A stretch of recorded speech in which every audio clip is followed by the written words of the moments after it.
In this video, I'm going to show you how you can delete rows and columns in Excel. So I have here extra rows and columns that are blank, and I like to delete them. For instance, I want to delete this column, and I like also to delete this row.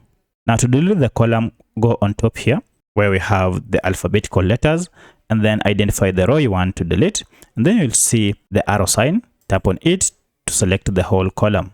Then right click using your mouse, and then you'll see the delete option here.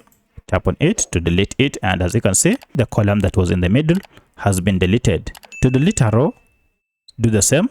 Point at it and highlight it, and then right click on it, and then select the delete option, which is here, and immediately the row was deleted. So that's how you delete columns and rows in Excel.